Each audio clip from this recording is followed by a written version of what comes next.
Fala, nação rubro-negra, bem-vindos ao canal Ataque Rubro-Negro. Eu sou o Guilherme, estamos chegando aqui com muitas informações para você sobre o nosso Mengão. Mas antes da gente passar essas informações, já gostaria de pedir para você deixar o seu like aí, se inscrever em nosso canal. Você vai estar ajudando muita gente a chegar aos 1000 inscritos, então dá essa força pra gente aí. Se inscreva em nosso canal, compartilhe com seus amigos. Então vamos para as notícias. O Flamengo emitiu uma nota sobre a situação sobre os jogadores Diego Alves e Gerson, que saíram lesionados da partida entre Flamengo e Sport na Ilha do Retiro. O goleiro tem uma situação um pouco mais delicada, porque houve uma reincidência na lesão muscular a qual ele estava se recuperando nessas últimas semanas. Já no caso do Gerson, ele amanheceu com menos dores, então é bem provável que ele se recupere pelo menos até a partida contra o Red Bull Bragantino. Ele preocupa, ele pode ser que ele jogue contra o Vasco, mas eu acho muito difícil. O Flamengo, com a vitória sobre o Sport por 3-0 na Ilha do Retiro, sacramentou a sua classificação para a Libertadores da América desse ano de 2021. O sorteio da Libertadores acontece sexta-feira, dia 5, ao meio-dia, com transmissão do Fox Sport e ESPN. Então vamos torcer para a gente entrar numa chave um pouco mais tranquila. Nesses últimos anos a gente tem pego chaves um pouco complicadas. Então vamos torcer para a gente pegar uma chave mais tranquila, até porque esse ano vai ser um ano um pouco mais, um calendário um pouco apertado. O Flamengo venceu o Sport por 3-0 na Ilha do Retiro, em uma partida que o Flamengo fez um primeiro tempo avassalador. Digamos que lembrou um pouco o Flamengo de 2019, pela movimentação da linha ofensiva, troca de passes, os meias encontrando os atacantes, muita movimentação, linhas bem compactas, marcação por pressão, enfim. Foi um primeiro tempo em que o Flamengo poderia ter saído tranquilamente com 5-0 e não seria exagero algum. Porém, no segundo tempo o time recuou demais. Já no primeiro tempo estava dando uma recuada, mas foi estratégica, justamente para poder tentar sacramentar ainda mais a vitória num contra-ataque e até mesmo na transição ofensiva com a qualidade dos jogadores que tinha. Porém, no segundo tempo o time recuou demais e o Sport começou a ganhar um pouco mais na posse de bola e chegando até a assustar em alguns lances. O time perdeu um pouco com a saída do Gerson, que saiu lesionado. O Diego Alves saiu lesionado também, porém o Hugo, que entrou no lugar, não comprometeu. Mas, enfim, o Flamengo conseguiu aos 50 minutos sacramentar a vitória com o gol do Pedro, que se somou ao gol do Gabigol e do Bruno Henrique. E o Flamengo construiu o resultado de 3-0 sobre o Sport e se firmou ainda mais nessa reta final na briga pelo título brasileiro. O STJD indiciou o atleta Gabriel Barbosa pelas ofensas supostamente feitas contra o árbitro da partida entre Flamengo e Bahia no Maracanã. Com isso, o atleta pode pegar de 1 a 3 jogos de suspensão. Mesmo caso acontece com o Gustavo Henrique, mas no caso dele, ele pode pegar de 1 a 3 partidas de suspensão pela expulsão em atitude antidesportiva na partida contra o Botafogo, em que ele foi expulso em um lance que fatalmente o Flamengo poderia ter saído com um empate do Engenhão. O Bruno Henrique, no caso do Bruno Henrique, o STJD reabriu o processo que tinha sobre uma entrada que ele deu num jogador do Goiás, ainda em disputa do primeiro turno, um jogo no Maracanã. Galera, vamos falar um pouquinho, cara, um absurdo sem tamanho. A CBF, juntamente com o STJD, querendo prejudicar o Flamengo. E como se não bastasse a gente ter que poder perder Gabigol, Bruno Henrique, que estão voltando a jogar bem, e o Gustavo Henrique, o Flamengo ainda o Inter ainda vai ter o benefício de que o Atlético Paranaense teve 2 jogadores suspensos, que são o Walter e o Carlos Eduardo.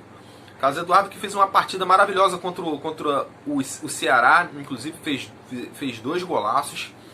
Então eles foram, cara, surreal, mano. Eles foram suspensos só porque trocaram de camisas com os jogadores do Botafogo. Isso aconteceu no dia 4 de outubro. Cara, quando tava praticamente voltando a pandemia, da pandemia. Cara, surreal. Por que eles só suspenderam os jogadores agora? Justamente numa partida chave. Talvez antes de pegar o Flamengo, é o time mais forte que o Internacional vai pegar. E na Arena da Baixada. Galera, chega a ser surreal o que eles estão querendo fazer com o Flamengo. E sabe quem é o maior culpado disso tudo? O maior culpado disso aí foi a diretoria que errou na contratação do Domi. Os maiores culpados disso tudo são os jogadores, sim. Porque a gente não pode isentar os jogadores de culpa, porque quem joga são eles. A responsabilidade dentro de campo são deles.